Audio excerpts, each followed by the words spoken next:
In our previous episode, which may have left some viewers feeling a little bewildered, we delved into the remarkable discoveries concerning the expansion of the universe.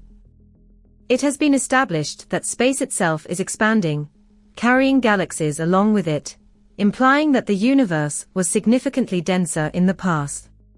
This leads us to the concept that precisely 13.82 billion years ago, space, time, and energy were all concentrated into an incredibly dense point, which astronomers aptly call a singularity.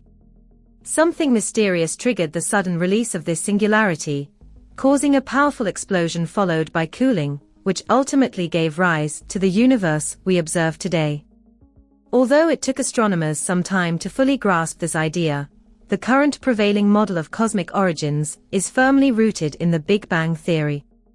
All galaxies within our observational reach are moving away from one another, a phenomenon explained by the continuous stretching of the space between them. This effect must be understood in a broad cosmological context. Consider the analogy of a ruler. On small scales, expansion is relatively modest, but on vast cosmic scales, it occurs at a much greater rate. Consequently, distant galaxies appear to recede from us more rapidly. However, on smaller scales, this expansion is so slight that gravity easily overcomes it. For instance, the Andromeda galaxy, located 2.5 million light-years away, should theoretically be moving away from us at about 50 kilometers per second. Yet, due to mutual gravitational attraction, it is actually approaching us. Their local motion through space is strong enough to counteract the expansion between us. This is akin to running up a downward moving escalator. If you move fast enough, you still reach the top. Given that every galaxy exerts gravity, and the universe contains an immense number of galaxies, their combined gravitational pull should influence the rate of cosmic expansion. This idea parallels the concept of escape velocity. If you throw a stone with sufficient force, it will continue moving away despite slowing under gravity's pull. But if the throw is too weak, the stone will eventually stop, reverse direction, and fall back down. Astronomers expected a similar effect in the expansion of space. On the largest scales, they assumed the universe's expansion should be decelerating. Gravity from all matter in the cosmos ought to be slowing it down. And when dark matter was discovered, it implied that deceleration should be even stronger than originally thought.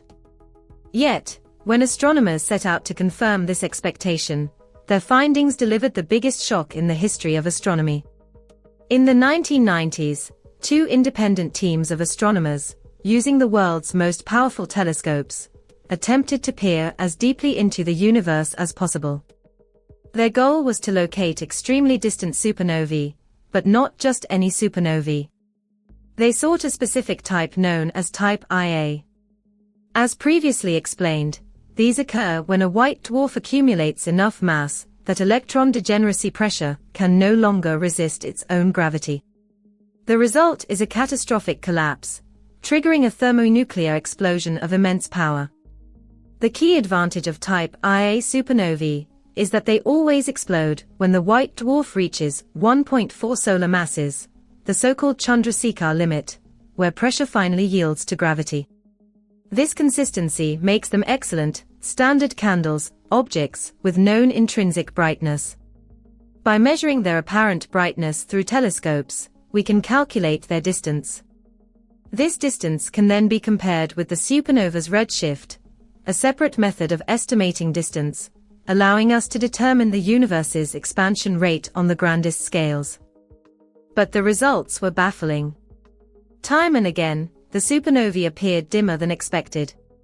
It was as if distance predictions, based on redshift, were underestimating how far away these exploding stars truly were. Astronomers exhaustively checked for errors, compiling a list of possible explanations for the apparent faintness, interstellar dust, variations in the chemical composition of the exploding stars, and numerous other hypotheses. Ultimately, both teams, working independently, arrived at the same astonishing conclusion: the supernovae were farther away than predicted. And this implied something profoundly shocking. The expansion of the universe is accelerating. Imagine that. We expected gravity from all the matter in the cosmos to slow expansion, but instead, it's speeding up.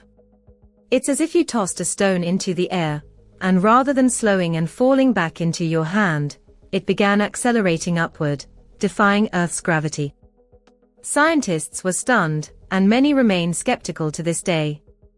Yet repeated measurements have confirmed the result. The universe isn't just expanding, it's expanding faster with each passing day. What could possibly cause this? Honestly, we don't know, at least not precisely. But whatever it is, it behaves like an energy permeating space itself, driving accelerated expansion. And since we can't see it directly, it's invisible. We already had dark matter, so this new component was dubbed dark energy. It appears to be an intrinsic property of space, a tiny amount of energy in every cubic centimeter of the universe.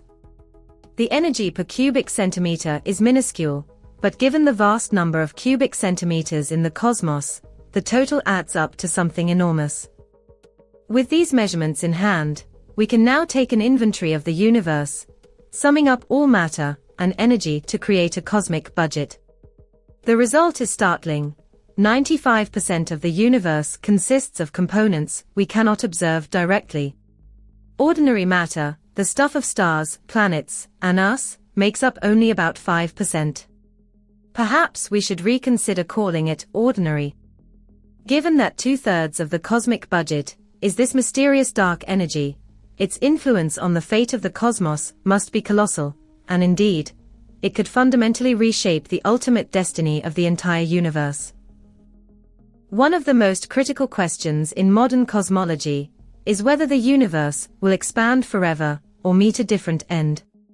Astronomers have long used a conceptual framework called the geometry of the universe to address this. The idea is that matter generates gravity, and gravity curves spacetime. Thus, the crucial question becomes, does the universe contain enough matter to eventually halt expansion? The geometry describes the overall curvature, essentially, the shape of space on the largest scales. While this concept is profoundly important to cosmologists, it can seem strange or confusing to newcomers. Nevertheless, it's commonly taught in astronomy courses, so a brief explanation is warranted, with additional resources provided below for those who wish to explore further. The core idea is this: if the universe contains enough matter, expansion will gradually slow, stop, and reverse in a big crunch, a kind of reverse Big Bang. If there's too little matter, expansion will continue forever. Between these extremes lies a critical threshold: enough matter to slow expansion indefinitely, but not enough to stop it. This resembles the escape velocity concept. For decades, it was believed that the universe's geometry, determined by its matter content, dictated its ultimate fate. But the discovery of dark energy changed everything. We now understand that geometry alone no longer determines destiny. Current data show that space contains enough dark energy to ensure eternal expansion. Regardless of geometry, dark energy's repulsive force will keep accelerating the expansion. Thus, based on our best knowledge, the answer is clear: yes, the universe will expand forever. There's another subtle, but crucial point to consider. Space itself is expanding, and as light travels from one galaxy to another, it must traverse this stretching fabric. In doing so, the light loses energy, much like a person expends energy climbing a staircase. When light loses energy, its wavelength stretches, producing what we call cosmological redshift. The farther away a galaxy is, the faster it recedes from us, and the more energy its light loses en route. Here's where it gets interesting. At a certain distance, space expands so rapidly that a galaxy there moves away from us at the speed of light. Anything beyond that boundary recedes faster than light. Before confusion sets in, let's clarify: yes, this is possible. The speed of light is the universal speed limit, but only for motion through space. The expansion of space itself isn't bound by this rule, it can stretch at any rate. Galaxies, stars, and other objects aren't moving through space faster than light, they are carried along with space as it expands. According to redshift distance calculations, the distance at which a galaxy recedes at light speed is about 13.8 billion light-years. Yet, remarkably, we can still observe galaxies at that distance, and even farther. How? Because that distance reflects where the galaxy is now. When it emitted the light we see, the universe was much younger and smaller, and the galaxy was much closer, about 4.5 billion light-years away. That light took 9 billion years to reach us, and at the time, expansion wasn't fast enough to prevent the light from arriving. Today, due to ongoing expansion, we're now receding from that galaxy at light speed, but back then, we were close enough to see it. The same logic explains why we can observe galaxies currently moving away faster than light. When they emitted their light, the separation was far smaller. The most distant galaxies we can observe are now about 45 billion light-years away. This defines our observable universe, a cosmic horizon. The actual universe may be vastly larger, perhaps even infinite. But we can only see objects within this 45 billion light-year bubble. If space were expanding at a constant rate, the observable universe would gradually grow. But dark energy causes expansion to accelerate, meaning light from distant galaxies must fight against an ever-increasing stretch. It's like climbing a staircase that gets steeper over time, not a steady incline. To be visible in an accelerating universe, a galaxy must be relatively close. Its light loses energy too quickly otherwise. The situation worsens with time.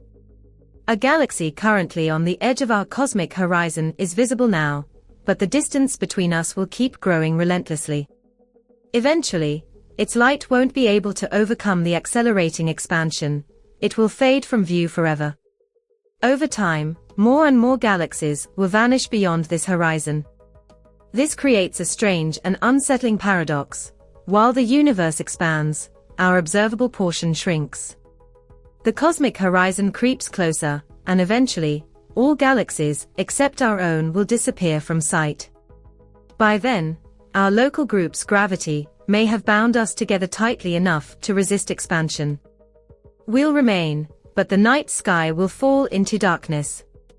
The edge of our visible universe will shrink from tens of billions of light-years to just a few 100,000. The great irony is that as the universe grows, we see less of it. That's why we must study it while we still can. We may have only a few trillion years left to unravel its deepest mysteries. Today's discoveries tell us that the overwhelming majority of the universe is dark energy, an enigmatic substance permeating all of space. We don't know what it is, but we know what it does. It accelerates the expansion of space, and we believe this points to eternal expansion.